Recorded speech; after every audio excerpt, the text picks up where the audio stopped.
ആരോഗ്യമേഖലയിൽ വിപ്ലവകരമായ മാറ്റമാണ് നടന്നിരിക്കുന്നതെന്ന് ആരോഗ്യമന്ത്രി വീണ ജോർജ്. ആരോഗ്യം ആനന്ദം ക്യാൻസർ സ്ക്രീനിംഗ് ക്യാമ്പിന്റെ ആലപ്പുഴ ജില്ലാതല ഉദ്ഘാടനം നിർവഹിക്കുകയായിരുന്നു മന്ത്രി.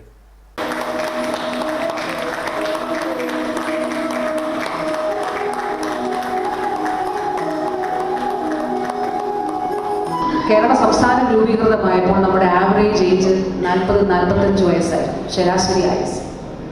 But now the life expectancy, our life expectancy is 76.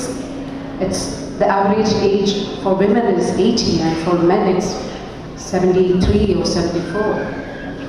രാജ്യത്ത് ഏറ്റവും കൂടുതൽ ആയുർദൈർഘ്യമുള്ള നാട് നമ്മുടേതാണ്. ഏറ്റവും കുറവ് കുഞ്ഞുങ്ങൾ, നവജാത ശിശുക്കൾ മരിക്കുന്ന സംസ്ഥാനം നമ്മുടേതാണ്. ഏറ്റവും കുറവ് അമ്മമാർ പ്രസവത്തിൽ മരിക്കുന്ന സംസ്ഥാനം നമ്മുടേതാണ്. WHO പറഞ്ഞു 2030 ആകുമ്പോൾ നിങ്ങളുടെ IMR, ഇൻഫന്റ് മോർട്ടാലിറ്റി റേറ്റ് 6 ആയിരിക്കണം 2030 ആകുമ്പോൾ. സസ്റ്റൈനബിൾ ഡെവലപ്മെന്റ് ഗോൾസ്, സുസ്ഥിര വികസന സൂചിക.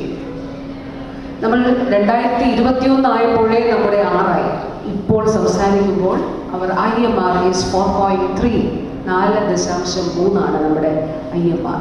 സംസ്ഥാന സർക്കാർ KM ചെറിയാൻ മെഡിക്കൽ സയൻസ്, സ്വസ്തി ഫൗണ്ടേഷൻ എന്നിവയുടെ സംയുക്ത ആഭിമുഖ്യത്തിലാണ് പദ്ധതി നടപ്പിലാക്കുന്നത്. ക്യാൻസറിനെതിരെ ബോധവൽക്കരണ ക്ലാസ്, ക്ലിനിക്കൽ പരിശോധന, സൗജന്യ നിരക്കിൽ മാമോഗ്രാം, പാപ്സ്മിയർ പരിശോധനകൾ എന്നിവ നടത്താനാണ് പദ്ധതിയിലൂടെ ലക്ഷ്യമിടുന്നത്. ചെങ്ങന്നൂർ കല്ലുശ്ശേരി KM ചെറിയാൻ മെഡിക്കൽ മിഷനിൽ നടന്ന ചടങ്ങിൽ hospital managing director doctor Alexander Koottarathil അധ്യക്ഷനായിരുന്നു. ഡോക്ടർ ഷർമിള പിമ്പിൾ മുഖ്യപ്രഭാഷണം നടത്തി. ജില്ലാ collector Alex Varghese, doctor MV Pillai, TK Nair, Bipin Gopan തുടങ്ങിയവർ സംസാരിച്ചു. പദ്ധതിയുടെ ഭാഗമായി ആലപ്പുഴ ജില്ലയിൽ വിവിധ സംഘടനകളുമായി സഹകരിച്ച് 100-ലേറെ ക്യാമ്പുകൾ സംഘടിപ്പിക്കും.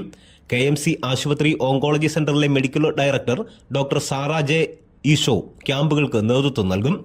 SCB news, Chengannur.